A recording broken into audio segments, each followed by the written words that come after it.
Hi, let's talk about the perfect fifths. In music theory and in composition, etc., the perfect fifths are very important for a few different reasons, and they're very, very easy to learn. So I thought we'd take a look at them in this video. If you have a piano in front of you, this is a lot easier to learn. So if I play these notes here, so every finger gets a white key, and then I leave away, so I drop out these middle fingers, and I'm left with these two notes. This interval is called a perfect fifth. Now, a sort of simplified explanation as to why it's called that. If I count the notes here, 1, 2, 3, 4, 5. 5 notes, so it's called a fifth. And these are also all perfect fifths. And now listen closely. You'll notice that this fifth sounds a bit different. Now, how could it be that these fifths all sound the same and this one sounds so different? Well, if we take a look, just out of curiosity's sake, 1, 2, 3, 4, 5, 6. We have 6 keys between the two the two, what would I call that? The two notes of the perfect fifth. And here we only have 1, 2, 3, 4, 5. We only have 5, right? So we can see that although if we are just looking at the white keys, both of these are fifths, that this fifth is still a little bit smaller. So we'd have to have a name for that. So why don't we call this a perfect fifth, and we'll call this, maybe we could call it a very small fifth or a small fifth. Why don't we call it a diminished fifth? So that is also the name that is usually used to refer to that, which just means a fifth that is too small, right? So this is a diminished fifth. So this is a perfect fifth, perfect fifth, perfect fifth, perfect fifth, perfect fifth, perfect fifth, and a diminished fifth. So if we want to learn all of the perfect fifths, then we'll need to somehow correct this one.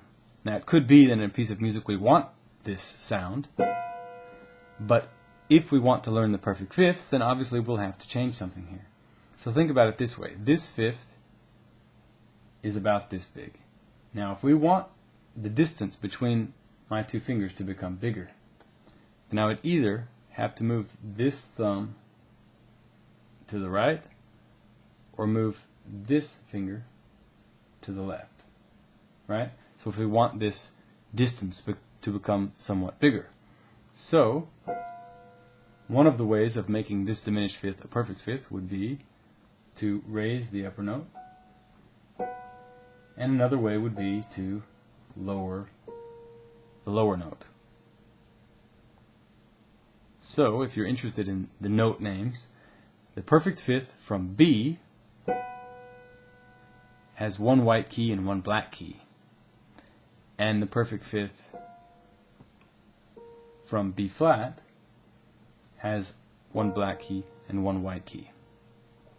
So let's take a look at the rest of the perfect fifths. If this is a perfect fifth, and again if the notes are this far apart, and if I move both of my fingers to the right, then it should still be the same interval. So now I will raise both of my fingers to the next key to the right, so the black keys. That's also a perfect fifth, and that's obviously also a perfect fifth. And now again I'll move both of my fingers just to the right, to the next black key, also a perfect fifth. And you might have noticed here, all of these perfect fifths involve notes that are the same color. So these are both white, these are both black, both white, both black, white, white, black, white, black, white. And then, as we said before, the perfect fifth from B flat is a mixture of black and white, and the one from B is a mixture of black and white. Other than that, all the fifths are, you could call them unicolored. They all have one color. So that's very important when we'll be learning the major and minor chords, for example. So not to get ahead of ourselves, but if I wanted to play a C major chord, then the first thing I need is to have the fifth from C. And if I wanted to play a C minor chord, I would also need the fifth from C. So this is C major and this is C minor. And you'll see that the only difference is the note in the middle. And if I wanted to play, let's say, E flat major, then the first thing I need is the fifth from E flat, and major would be with this middle note and E flat minor would be with this middle note. But in any case, in both situations, we're using the perfect fifth. And so please do remember, if I want a B major chord or a B minor chord, the first thing that I need is to have this fifth, which has two colors, so it's of mixed colors. And the same thing for B flat.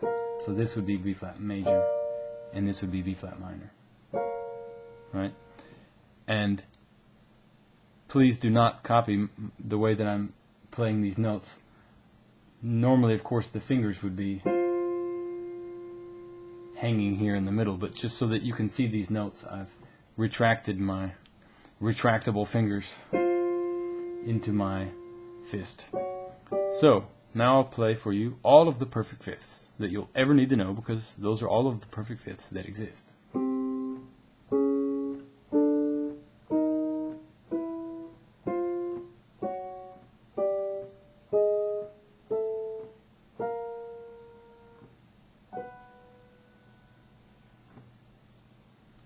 See you in a later video.